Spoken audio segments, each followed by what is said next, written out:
ፍቅርዬ ቅመም ከቅመም በላይ ቅመም ነሽ አንቺማ። አጥባ ሰጠችው እኮ እናንተ ይችን ጥፍሯ ውስጥ ያለ ቆሻሻ አልቆጠረችም። ህልም አርጋ በቃ ዶሮ እንደሚገነጥል ግን ጥንጥልጥልጥል አገነገረችው። ወይኔ ዴብ ከጆሮ ኩክ አውጥታ እንደሰማይ በጣም አምነዋለሁ።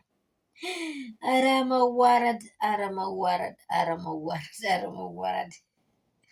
ቆይ ምን አስበኝ ነው አንተ ደግሞ ሩታ ጋር ስለተጣገች ሩትዬን አይዞሽ ስላለች ጎኑና ስላወረች አይታል። እናንተ ወልዳችሁ ያልተረዳችሁት እቺ ህፃን ልጅ እድሜዋ እንኳን እንግዲህ 22 ናት። 22 እንደዛ ናት። በቃ እቺ ልጅ ግን በጣም ትክክለኛ በቃ ምን ልበላችሁ ፈርስት የሆነ ነገር ነው ያወራችሁ። ፈርስት የመጀመሪያ ሀሳብ ቆይቶብኝ ቢሆንም ውስጡ ስለቆረቆረኝ ነው በቃ እስከሰማው ሰዓት እንትን ያልኩት ቢዚ ነበርኩኝ። ፍቅርዬ እወድሻለሁ፣ በእውነት በዚህ አጋጣሚ እወድሻለሁ። ምንም ይቅር እንደዚህ የሴት ጀግና መኖር እንዴት ያለ ያኮራል።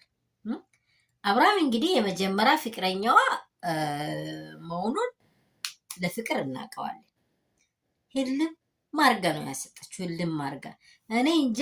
ሄርሜላ የአብርሃምን ትክክለኛ ልቡን እኮ አውጥተዋለች። እጇ ላይ ነው ያለው ከትላንት ጀምሮ።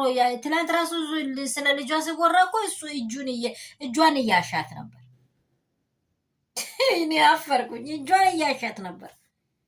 በቃ አብርሃም ህይወቴ እንደዚህ ሆኗል። ምክንያቱም ደንዝዟል። ሰው ይሄ አይን እኮ ምንም ነው። ኦፔን ማይንድ እዚህ ውስጥ ካልሰራ ፈትሉ እዚህ ውስጥ ካልዞራ አይጠቅምም። ሰላም የእኔ ቤተሰቦች እንደምን አላችሁ? ሁሉ ሰላም፣ ሁሉ መልካም ነው። እኔ ጋር ሁሉ ሰላም ነው። እኔ ከጀመርኩኝ ሰላምታ ይረሳውኝ። ሰላማችሁ ብዝት ትርፍ ይበልልኝ። የእናንተን ክፉ አይ ድረስ እውነት ፍቅርዬ ህልም አርጋ ነው ያወራችሁ። ጆሮ ያለው ይስማ ነው ነገሩን። ጆሮ ያለው ይስማ። በቃ ዴቭን መልስ የለው አስጠነቅቃል። ምንም የምታስጠነቅቀው ጉዳይ የለም። ምንም ትክክለኛ ወሬ ነው ያወራችሁ። በቂና በቂ በላይ በቃ አስፈላጊውን ማለት ነው።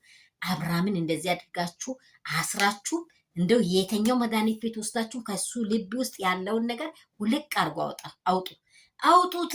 አብርሃም ሰው ይሁን ለእናንተም ነገ የሚጠቅም ሰው ይሁን። በእውነት ሰው አይሆንም ከዚህ ሴትዮ ጋር እየታሻ። ሩታማ ችግር የለም እንዲህ የሚልም እንደዚህ ከግራ ከቀኝ የፈለጋት ተንበርክቆ የሚጠይቃት አለ ሩታን። አይ ሊውሌ ያዛት።